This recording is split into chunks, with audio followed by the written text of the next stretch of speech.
தமிழ்நாடு வணிகர் சங்கங்களின் பேரமைப்பு வணிகர் அதிகார பிரகடன மாநாடு மத்திய சென்னை மாவட்டம் பொதுக்குழு கூட்டம் பிரம்மாண்டமாக நடைபெற்றது.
மத்திய சென்னை மாவட்டம் 42வது மாநில மாநாட்டிலே கிட்டத்தட்ட மதியம் 1 மணிக்கு கிளம்பி 3:30க்குள் அந்த மாநாட்டு அரங்கிலே நாம் வருகை தந்து இடி புயல் மின்னல் எரிமலை புயல் காற்று பூகம்பம் வீசினாலும் தலைவர் கருத்தை வலுப்படுத்த நாம் அனைவரும் மதுராந்தகத்தில் ஒன்று கூடுவோம், வென்று காட்டுவோம். நன்றி, வணக்கம்.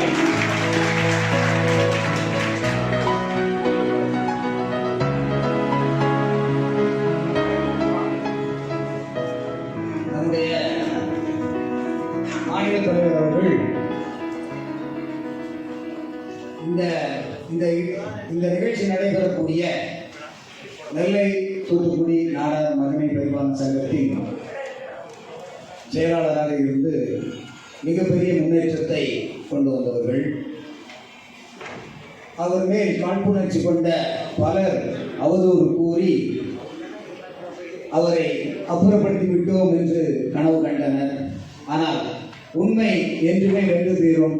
அவர்களின் முகமுடியை கிழித்து இன்று நெல்லை தூத்துக்குடி நாடார் மகிமை பரிமாற்ற சங்கத்தின் தலைவராக இருக்கும் திரு ஆனந்தராஜன் அவர்களை தோல் உறுத்தி காட்டி சங்கத்துக்கு இழப்பு ஏற்படுத்தியவர்களை இன்று அவர்கள் எங்கே இருக்கிறார்கள் என்று தேடும் அளவிற்கு செய்துவிட்டவர்.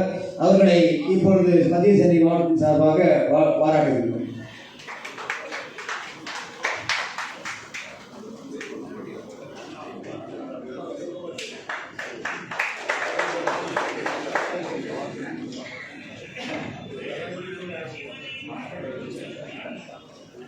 மத்திய சென்னை மாவட்ட நமது பேரமைப்பின் பொதுக்குழு கூட்டத்திற்கு வருகை தெரிந்திருக்கின்ற அனைத்து வணிக சொந்தங்களே, நமது இரவு பகலாக நமது வணிக சொந்தங்களுக்காக பாடுபட்டு கொண்டிருக்கின்ற நமது மாநில தலைவர் மற்றும் மாநில பொதுச் செயலாளர் மற்றும் மாநில பொருளாளர் உள்ளிட்ட அனைத்து நிர்வாகிகளையும் வணங்கி வரவேற்கின்றேன். நமது மாநில தலைவர் அவர்கள் எந்த கட்சி ஆட்சியில் அமர்ந்தாலும் உறவுக்கு கை கொடுப்பவர், உரிமைக்கு என்றுமே விட்டுக் கொடுத்ததில்லை. அதை எந்த போராட்டம் எந்த கட்சியாக இருந்தால் கூட போராடி நமது வணிக சொந்தங்களுக்காக அவர்களுக்காக அதை வெற்றி பெற்று தந்திருக்கின்றார். இதை பார்த்தவுடன் அவர்களுடைய கூட்டத்தை பார்த்த பிறகு அவர் மனதிலே தோன்றுவது, இத்தனை கோரிக்கைகளை நிறைவேற்ற வேண்டிய இடம்தான் இந்த இடம், அப்படி என்று சிந்தனை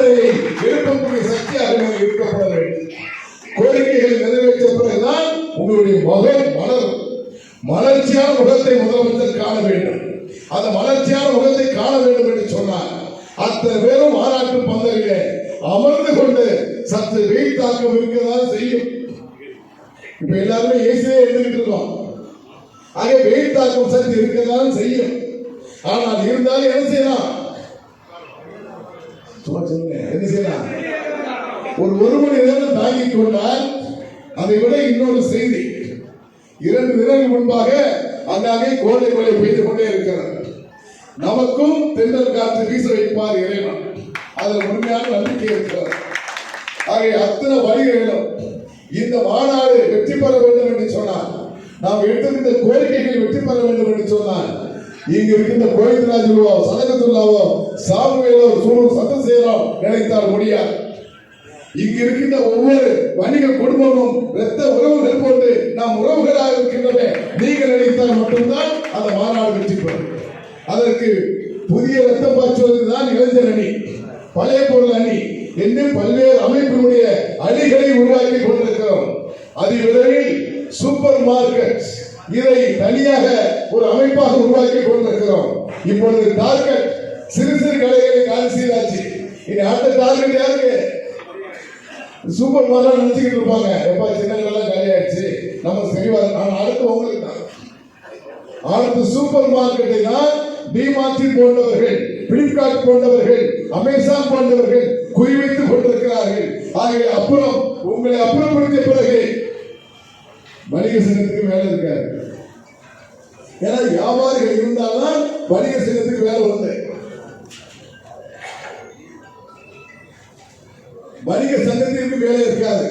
ஆகவே ஒன்றை உறுதியாக வைத்துக் கொண்டு டிமார்ட் போன்ற நிறுவனங்கள் தவறான வழியிலே வணிகர்களை பொதுமக்களை ஏமாற்றி பயன்படுத்திக் கொண்டிருக்கிறார்கள். இதற்கு ஒரு உதாரணம், அமேசான் மூலமாக ஒரு 15 தினம் முன்பாக ஊடக செய்தி 10 லட்சம் பொருள் 10 லட்சம் ரூபாய்க்கு பெறுமதியான பொருள், கெட்டு போன பொருள் அங்கு வைக்கப்பட்டிருப்பதை ஊடக மூலமாக சொன்னார்கள். அது வெறும் 10 லட்சம் ரூபாய் பொருள் அல்ல, பல கோடி ரூபாய் பொருள் அங்கு இருக்கிறது. அந்த பொருட்களை எல்லாம் அரசு ஒரு சட்டம் போடுகிறது, FSS ஆக்ட், உணவு பாதுகாப்பு தரநிலை சட்டம். அந்த சட்டம் என்ன சொல்றதுன்னா, எந்த பொருளையும் லூசாக விற்பனை செய்யக்கூடாது, பேக்கிங்காக தான் விற்பனை செய்யணும் ஒரு சட்டம். இன்னொரு சட்டம் இருக்கிறது, நீ லூசாக விற்பனை செய்தால் GST கிடையாது. சட்டத்தை பாருங்க, சட்டம் ஏற்கனவே நீ எதை பேக்கெட் பண்ணாமல் விற்பனை செய்யக்கூடாது என்று ஒரு சட்டம் இருக்கிறது.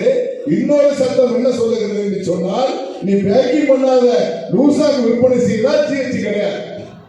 எப்ப வேணாலும் அதிகாரிகள் நம்ம என்ன செய்யலாம், நம்மளை கை வைக்கலாம். ஆகவே உணவு பாதுகாப்புத்துறை அதிகாரிகள், இது டிமார்ட் போன்ற நிறுவனங்கள், அமேசான் போன்ற நிறுவனங்கள், ரிலையன்ஸ் போன நிறுவனத்துக்கு போய் நாங்க சோதிச்சோம், கெட்டு போன பொருளை பிடிச்சோம், சிறைக்கு தள்ளணும்னு சொல்லியிருக்காங்களே என்னைக்காவது? சுமார் பிரியாணி கடையில் சாப்பிட்டாங்க, உடம்பு கெட்டு போச்சு, நாங்க கடையை சீல் வச்சுட்டோம்.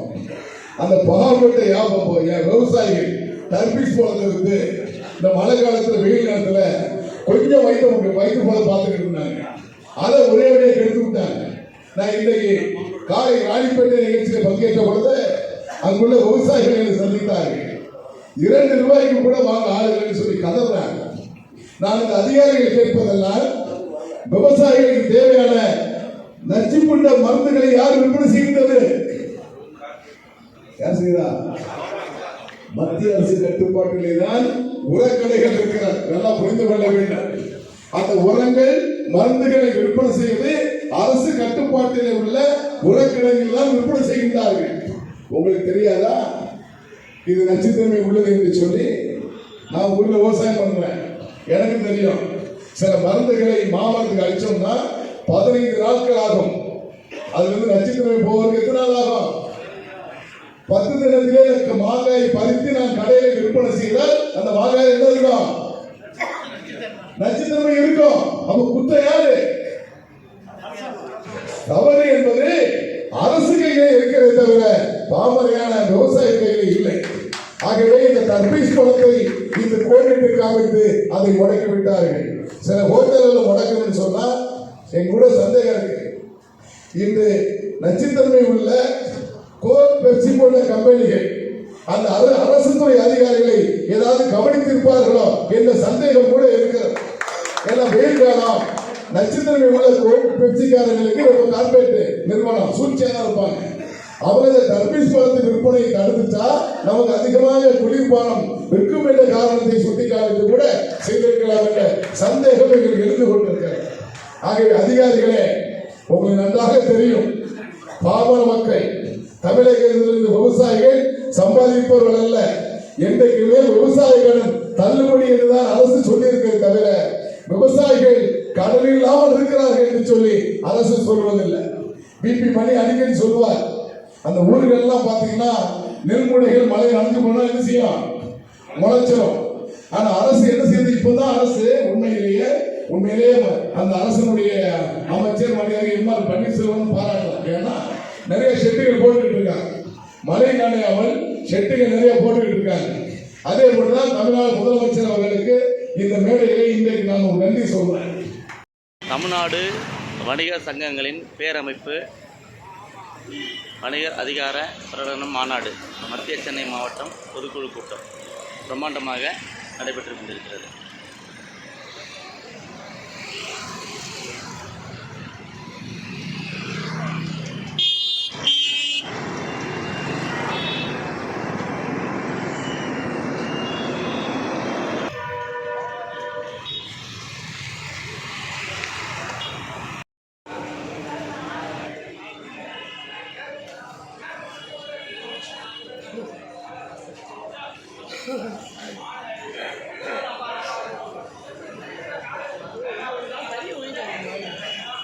தமிழக முதல்வர் மாலை மாநாட்டிலே, இதற்கு முன் காலை மாநாட்டிலே நமது கூட்டத்தை மாநாட்டிலே பார்த்தார்.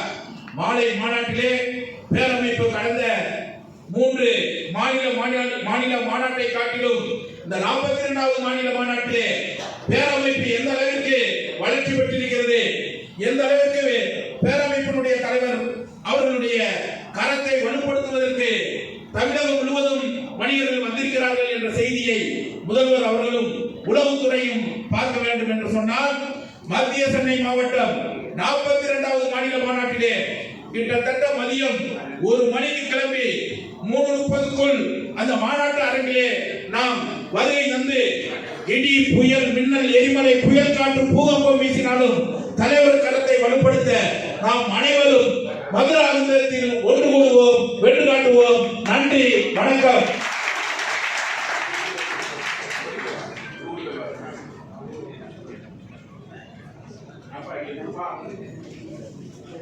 நம்முடைய மாநில தலைவர் அவர்கள் இந்த நிகழ்ச்சி நடைபெறக்கூடிய நெல்லை தூத்துக்குடி நாடார் மகிமை பரிமாற்ற சங்கத்தின் செயலாளராக இருந்து மிகப்பெரிய முன்னேற்றத்தை கொண்டு வந்தவர்கள். அவர் மேல் காழ்ப்புணர்ச்சி கொண்ட பலர் அவதூறு கூறி அவரை அப்புறப்படுத்தி விட்டோம் என்று கனவு கண்டனர். ஆனால் உண்மை என்றுமே வென்று தீரும்.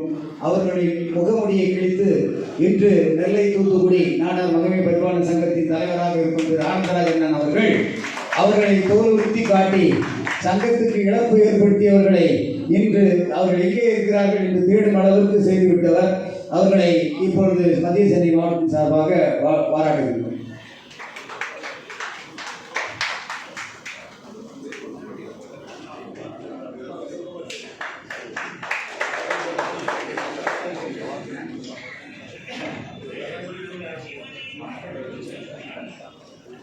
மத்திய சென்னை மாவட்ட நமது பேரமைப்பின்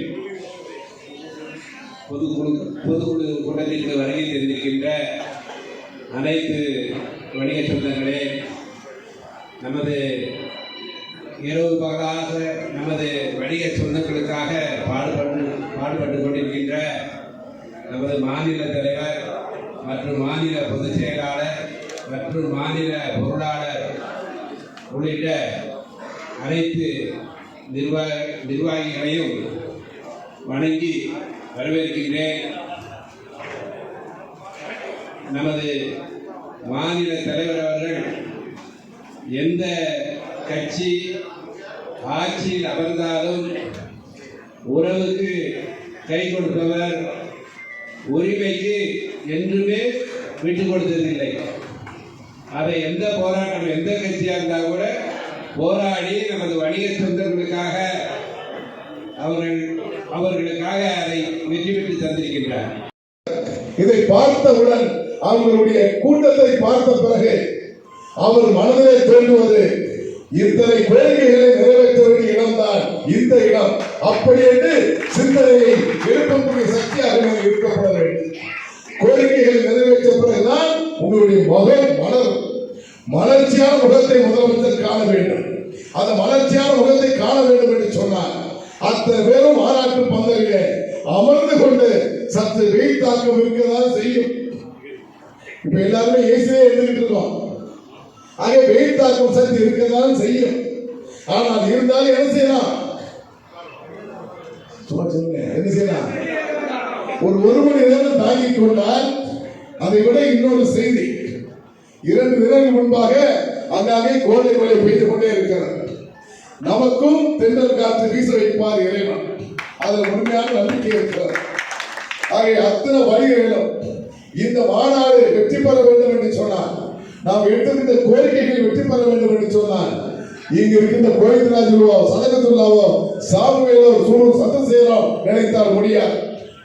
இங்கு இருக்கின்ற ஒவ்வொரு வணிக குடும்பமும் இரத்த உறவுகள் போட்டு நாம் உறவுகளாக இருக்கின்றன.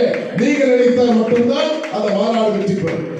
அதற்கு புதிய ரத்தம் பாய்ச்சுவதுதான் இளைஞர் அணி, பழைய பொருள் அணி என்று பல்வேறு அமைப்பினுடைய அணிகளை உருவாக்கி கொண்டிருக்கிறோம். அதிவிரைவில் சூப்பர் மார்க்கெட் இதை தனியாக ஒரு அமைப்பாக உருவாக்கி கொண்டிருக்கிறோம்.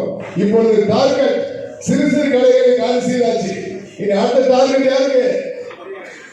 சூப்பர் மார்க்கெட் நினைச்சுக்கிட்டு இருப்பாங்க. எப்ப சின்ன கடைலாம் காலி ஆயிடுச்சு, நம்ம சரிவா அடுத்து உங்களுக்கு தான்.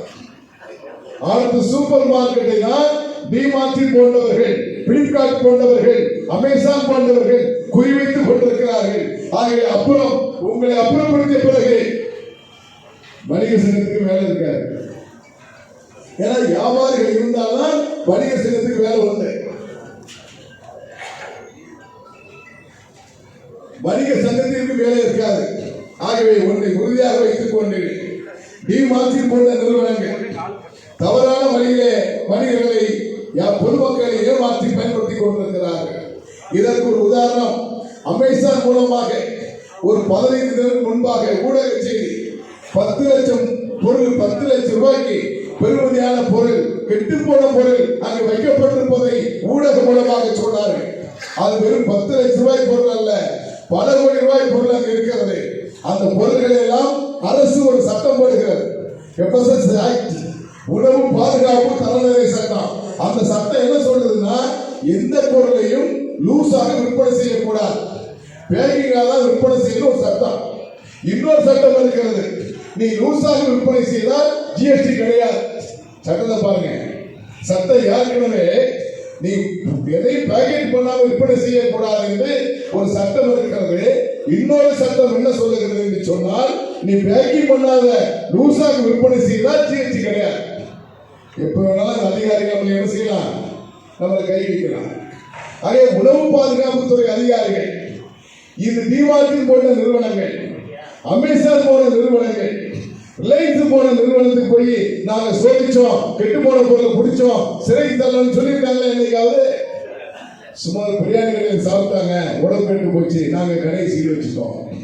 அந்த பாவப்பட்ட விவசாயிகள் டர்பிஸ் போல இருந்து இந்த மழை காலத்துல வெயில் நேரத்துல கொஞ்சம் வயிற்று போல பார்த்துக்கிட்டு இருந்தாங்க, அதை ஒரே வழியை கெடுத்து விட்டாங்க. நான் இன்னைக்கு காலை ராணிப்பேட்டை நிகழ்ச்சியில் பங்கேற்ற பொழுது அங்குள்ள விவசாயிகளை சந்தித்தார்கள்.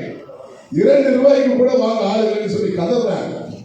நான் இந்த அதிகாரிகள் கேட்பதெல்லாம், விவசாயிகளுக்கு தேவையான நச்சுப்புண்ட மருந்துகளை யார் விற்பனை செய்கிறது? யார் செய்தா? மத்திய அரசு கட்டுப்பாட்டிலே தான் உரக்கடைகள் இருக்கிறார். நல்லா புரிந்து கொள்ள வேண்டும். அந்த உரங்கள் மருந்துகளை விற்பனை செய்வது அரசு கட்டுப்பாட்டிலே உள்ள உரக்கடைகள் தான் விற்பனை செய்கின்றார்கள். உங்களுக்கு தெரியாதா இது நச்சுத்தன்மை உள்ளது என்று சொல்லி?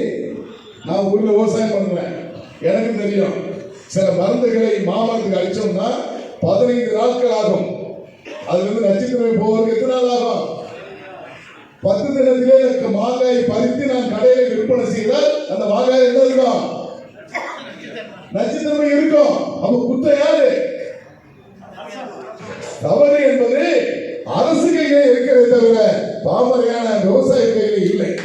ஆகவே இந்த தர்பீஸ் பழத்தை இந்த கோடிட்டு காமித்து அதை முடக்கி விட்டார்கள். சில ஹோட்டல்கள் முடக்குன்னு சொன்னா எங்க கூட சந்தேகம் இருக்கு. இன்று நச்சுத்தன்மை உள்ள கோக் பெப்சி போன்ற கம்பெனிகள் அந்த அரசு துறை அதிகாரிகளை ஏதாவது கவனித்திருப்பார்களோ என்ற சந்தேகம் கூட இருக்கிறது. ஏன்னா வெயில் காலம் நச்சுத்தன்மை உள்ள கோக் பெப்சிக்காரங்களுக்கு ரொம்ப கார்பரேட் நிறுவனம் சூழ்ச்சியாக தான் இருப்பாங்க.